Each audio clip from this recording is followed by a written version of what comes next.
tale of two storms is where we begin today's edition of CNN Student News. I'm Carl Azus.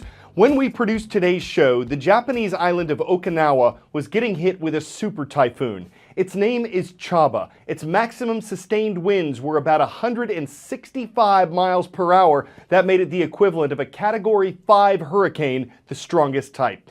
Several islands were in Chaba's expected path, which was expected to turn east near South Korea and roar across the northern Japanese mainland.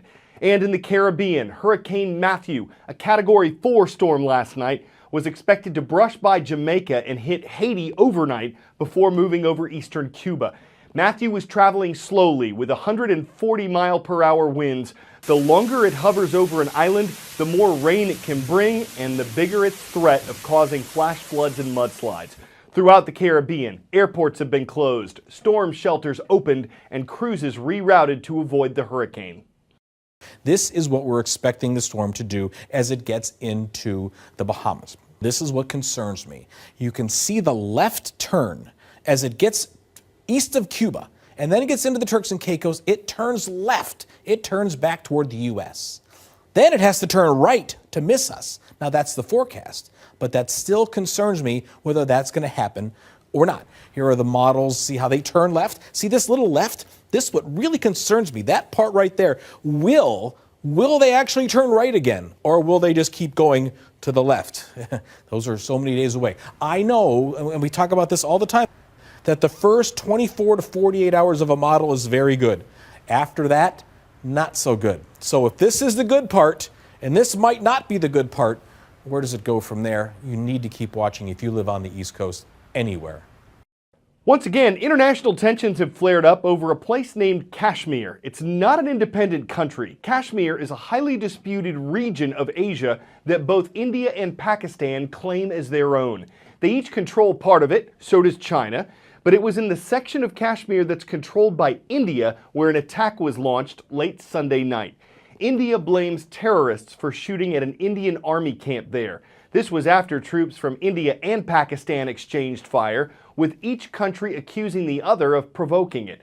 As the anger has risen and the relationship has worsened between India and Pakistan, India relocated 10,000 people who were living near a disputed border area of Kashmir. These are only the latest incidents in a decades-long dispute over the region.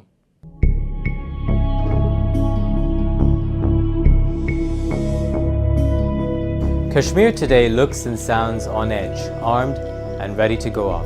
Its lands are carved up in an uneasy truce between India, Pakistan and China too.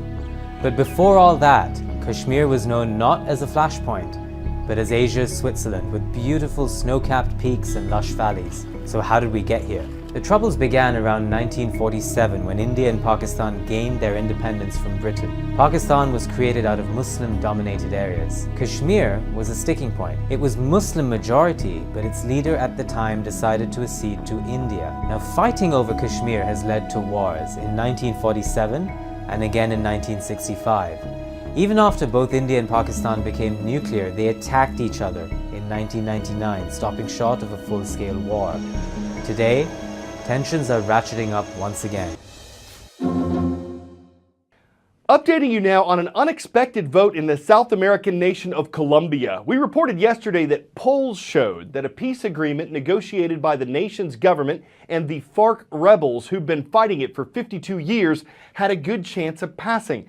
But by a very thin margin, voters rejected the agreement on Sunday. 50.22% voted against it, 49.78% voted for it. One major criticism of the agreement was that it didn't do enough to punish the rebels for their past crimes. Colombian President Juan Manuel Santos says he doesn't have a plan B, but that a ceasefire between the government and the rebels would stay in place while negotiations between the two sides would continue in Havana, Cuba. FARC leader Rodrigo Londoño, who also goes by Timoleon Jimenez, also says he's committed to peace. The United Nations is sending its Colombia envoy to Cuba to join the discussions. A lot of uncertainty now hangs over Colombia. And the same can be said for the Middle Eastern nation of Afghanistan. Its government controls about 2/3 of the country, but the Taliban, Afghanistan's former rulers who allowed terrorists to live and train there, control about 10%. and they've increased their attacks recently, despite hundreds of airstrikes this year by the U.S., which supports the Afghan government. These events, plus the fact that more than 8,000 U.S. forces remain in the country, contribute to the challenges it presents for the next American leader. Here are 3 reasons Afghanistan could be the biggest global problem for the next US president. Afghanistan is nearing a failed state. The Taliban control more territory there than any time since the war started in 2001. That means Afghanistan could become a haven for terror groups, including rivals Al-Qaeda and ISIS. There are no good policy options for the next White House. You can't abandon a country at the heart of America's longest war where thousands of lives have been lost. But at the same time, there's no realistic public appetite for a substantial rise in troop numbers.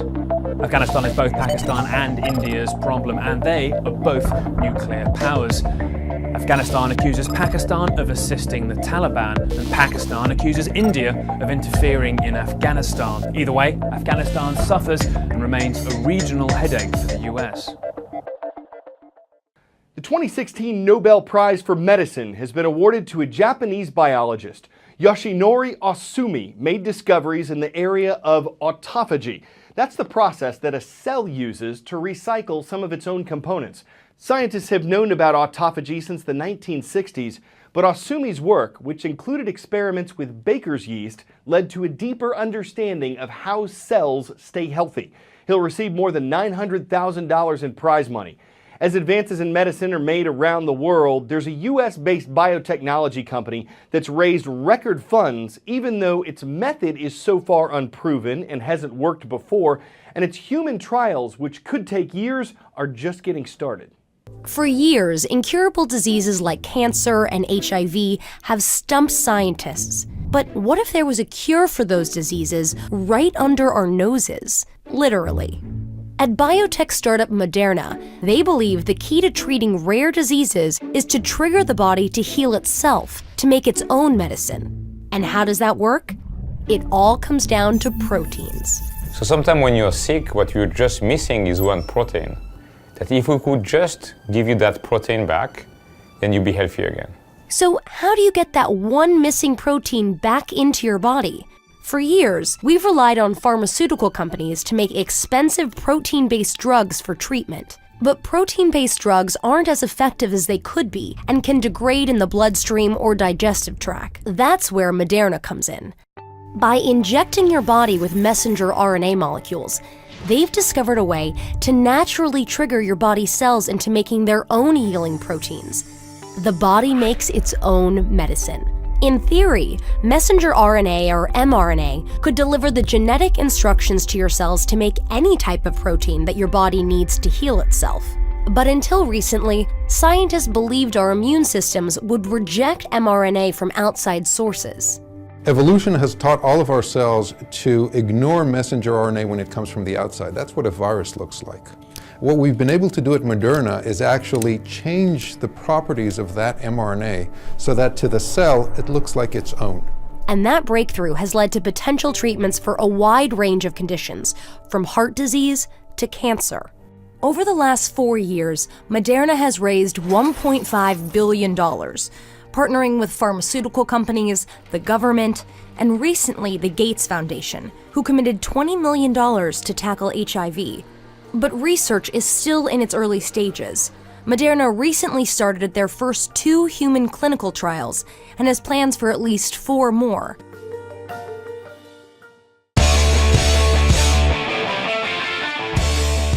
Before we go, a desert kaleidoscope. That's the theme for this year's Albuquerque International Balloon Fiesta.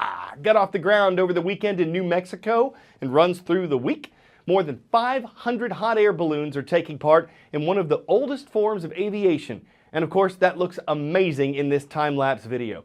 There have been some crashes here and there. No serious injuries have been reported. Of course, some people get an overinflated sense of confidence. You could call them basket cases. But that kind of thing tends to balloon with each rise of each successful launch. You got to both know the ropes and let them go, especially if you expect to get around the world in 80 days. I'm Carl Azus, and I am all out of hot air. We'll take off with more news tomorrow.